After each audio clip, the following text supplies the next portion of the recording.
తెలంగాణ అమరవీరుల గురించి ఎవరన్నా ఆలోచిస్తారంటే అది ఒక్క బీఆర్ఎస్ పార్టీ మాత్రమే అమరుల గురించి ఆలోచిస్తుంది.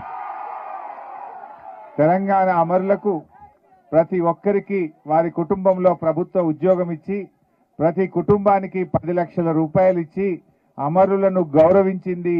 అమరులను ప్రతి సంవత్సరం స్మరించినటువంటి పార్టీ బీఆర్ఎస్ పార్టీ. ఇవాళ అమరుల త్యాగ ఫలితం, విద్యార్థుల పోరాట ఫలితం, కేసీఆర్ గారి కృషి ఫలితం ఇవాళ మనం తెలంగాణ రాష్ట్రంలో ఉన్నాం. ఇవాళ తెలంగాణ అన్ని రంగాల్లో నంబర్ 1 నిలిపిండు కేసీఆర్. తెలంగాణ జీఎస్డిపిలో నంబర్ 1, పర్ క్యాపిటా ఇన్కమ్ లో నంబర్ 1, పవర్ కన్జంప్షన్ లో నంబర్ 1, ఇవాళ ఐటీలో number 1. Telangana is number 1 in many fields. అయితే 10 ఏళ్లలో కేసీఆర్ గారు తెలంగాణను అద్భుతంగా నంబర్ 1 లో నిలిపితే రేవంత్ రెడ్డి గారు సంవత్సర పాలనలో తెలంగాణను 10 ఏళ్ళు వెనుకకు తీసుకుపోయింది. 10 ఏళ్ళు వెనుకకు తీసుకుపోయింది. అన్ని తుగ్లక్ పనులే. ఆయన కొత్తగా ముఖ్యమంత్రి కాగానే హైదరాబాద్ లో 10 గంటలకే దుకాన్లు బంద్ అన్నాడు. 10 గంటలకు దుకాన్లు బంద్ అయితే హైదరాబాద్ లో ఈజ్ ఏ కాస్మోపాలిటన్ సిటీ. 10కి దుకాన్లు బంద్ అంటాడు.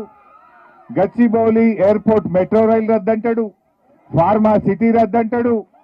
అన్ని జోకులు వేస్తాడు. హైదరాబాద్ చుట్టూ 3 దిక్కుల సముద్రాలు ఉన్నాయట. ఉన్నాయా? హైదరాబాద్ కు 3 దిక్కుల సముద్రం ఉందట. అందుకే నేవీ మనకు వచ్చింది అంటాడు.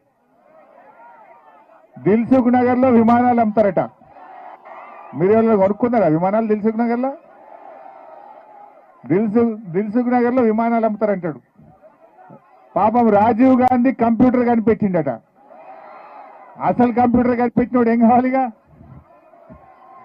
సో ఈ రకంగా ఎవరన్నా మన ముఖ్యమంత్రి మాటలు టీవీలో ఎగ్జామ్ గిట్ట రాసేది ఆయన తాగమైపోతారు. ముఖ్యమంత్రి కదా ఆయన చెప్పిందని నమ్మి మీరు గిట్ట ఎగ్జామ్ రాస్తే ఆయన తాగమైపోతారు. పుస్తకంలో చదివింది రాయింది. ఈ రకంగా మన రాష్ట్రం యొక్క పరువు తీస్తున్నాడు ముఖ్యమంత్రి గారు. అయితే ఇవాళ గెలిచిన టీమే కాదు, ఓడిపోయిన టీం కూడా చాలా బాగా ఫైట్ చేసినారు. ఆల్మోస్ట్ 40 టీంలు ఇక్కడ పార్టిసిపేట్ చేసినట్టు నేను నర్సింగ్ చెప్తే విన్నాను. అయితే గెలుపు ఓటములు అనేది చాలా సహజం. ఓడిపోయినంత మాత్రం బాధపడాల్సిన అవసరం లేదు. మీరు భవిష్యత్తులో మళ్ళీ గెలుపు కోసం ప్రయత్నం చేయాలి.